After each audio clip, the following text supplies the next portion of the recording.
जी देखिए, हमारा पानीपत पहले से स्वच्छता की रैंकिंग में अच्छा हुआ है, लेकिन बहुत सारे लोगों का ये मानना था कि कहीं न कहीं अभी वो अपेक्षित रिज़ल्ट नहीं मिल पाए हैं। इसी क्रम में माननीय सीएम साहब के डायरेक्शंस को फ़ॉलो करते हुए, जब तक हमारे लोग इस स्वच्छता की मुहिम में पार्टनर नहीं बनेंगे, तब तक हमारा शहर कभी भी स्वच्छ नहीं हो सकता। आप देखते हैं, अच्छे भले संभ्रांत परिवारों के भी लोग क्या करते हैं, अपने घर का कूड़ा इकट्ठा करते हैं, सड़क पे डाल देते हैं, एक पॉलीथीन बंद करके उसको साइड में फेंक देते हैं। और बाद में ब्लेम ये करते हैं कि जी सफाई एजेंसीज़ की गलती है, हमारे निगम के सफाई कर्मचारी की गलती है।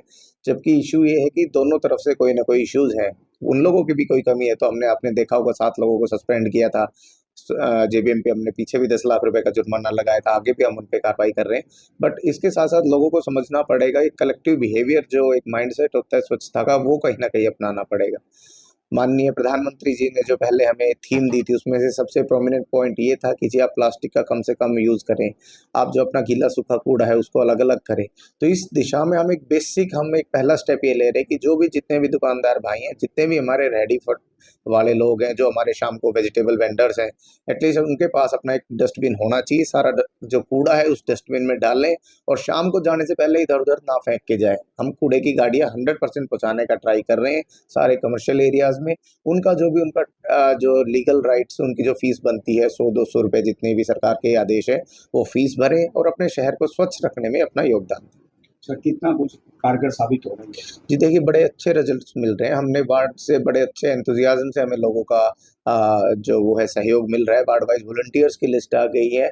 माननीय एसपी साहब से मिलके हमारे पुलिस की 25 लोगों की टीम हमारी तैयार हो गई है, बड़े अच्छे प्रोफ़ेशनल लोगों की, जिन्होंने जीटी रोड से के दोनों साइड इनकी ड्यूटीज़ लगा दी है।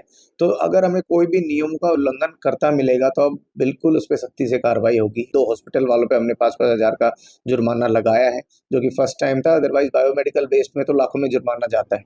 तो सभी से अपील है कि नियमों का पालन करें और अपने पानीपत को और अपने शहर को साफ-सुथरा और स्वच्छ बनाने में सभी इसमें मिलके योगदान दें। सर दुकानदार कुछ अभी भी अवेयर नहीं है, उनके लिए जी। कुछ है अवेयरनेस? जी, हम देखिए हर तरीके से प्रिंट मीडिया हो, आपका डिजिटल मीडिया हो, आपका न्यूज़पेपर के माध्यम से हो, हर जगह से मैं अपील कर रहा हूँ कि प्लीज़ अपना डस्टबिन रखिए अपनी दुकान के बाहर। जो एक हमारी प्रवृत्ति बन गई है कि कूड़े को हम अपनी दुकान से झाड़ू लगा के बाहर निकाल देते हैं, उस सारी प्रवृत्ति को रोकें और अगर नहीं मानते हैं, फिर हम उस पे फाइन और सीलिंग की कार्रवाई पे हम आगे बढ़ें। सड़कों पे भी सर कुछ कचरा फेंकते जी। हैं लोग, तो कुछ खाली प्लाट्स जी, जी। खाली प्लॉट्स को हम आइडेंटिफ़ाई कर रहे हैं। एक बार इंटेंसिव हम प्रोग्राम चला के उनको हम साफ़ करवा देंगे। साथ के साथ आइडेंटिफ़ाई करने का ट्राई कर रहे हैं, उनके मालिक कौन है? या तो वो अपने प्लॉट्स की देख-रेख करें या फिर उसी प्रोपोर्शन में हम उन पे फाइन और जुर्माना लगाएँ। सड़कों पर तो लोग कचरा फेंकते हैं। जी, अभी भी देखिए हमारे स्वच्छता प्रहरी के ग्रुप बन गए हैं।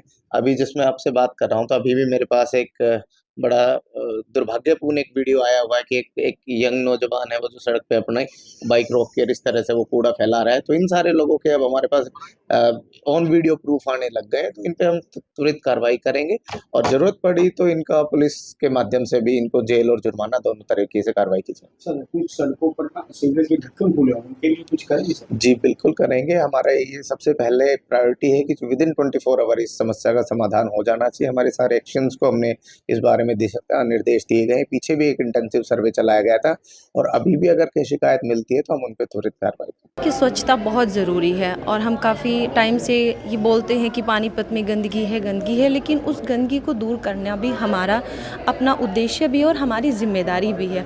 तो मैं सबसे प्रार्थना भी करूँगी कि ये आप सब की ज़िम्मेदारी है, हर पानीपत व्यक्ति जो पानीपत का निवासी है उसकी ज़िम्मेदारी है पानीपत को साफ़ सुथरा बनाएं। और निगम की तरफ से एक अभियान चलाया गया है, हर वार्ड में लगभग 40 से 50 लोगों की एक टीम बनाकर भेजी गई है, जो हर वार्ड में जाएगी जहाँ पर ज़्यादा गंदगी है। जैसे कई बार कुछ खाली प्लाट्स पड़े होते हैं तो लोग उन्हीं में कूड़ा डंप कर देते हैं, तो उन प्लाट्स की भी क्लीनिंग बहुत अच्छे से होगी और लोगों को अवेयर किया जाएगा कि उसके बाद वो सफाई होने के बाद उन खाली प्लाट्स में कूड़ा ना डालें, या कहीं अगर किसी कोने पे, किसी सड़क पे, गली में कहीं भी कूड़ा डालते हैं तो वो कहीं भी इधर उधर कूड़ा ना डालें। उनकी गली में अगर कूड़ा लेने के लिए रिक्शा या गाड़ी नहीं आती हैं तो वो हमें बताएं। हम पूरी कोशिश करेंगे कि हर गली तक जो रिक्शा है, जो गाड़ी है, वो ज़रूर पहुँचे और कूड़ा गाड़ी में ही आए, सड़कों पर ना आए। गंदगी फैलाने वालों के लिए कुछ जुर्माने जुर्माने का भी कुछ प्रावधान किया है? बिल्कुल, जिनकी दुकान के सामने या गली के कॉर्नर पर अगर कोई हाउस होल्ड भी गली में कहीं पर कूड़ा डालते हुए मिलता है तो उनको भी जुर्माना देना पड़ेगा। और अगर किसी शॉपकीपर की दुकान के सामने या आसपास में कहीं पर गंदगी पड़ी हुई है तो उनका भी 5,000 रुपये का चालान जो है निगम की तरफ से उनको दिया जा रहा है। और अपने शहर को साफ़ सुथरा बनाए, सुंदर बनाए, मेरी सबसे प्रार्थना।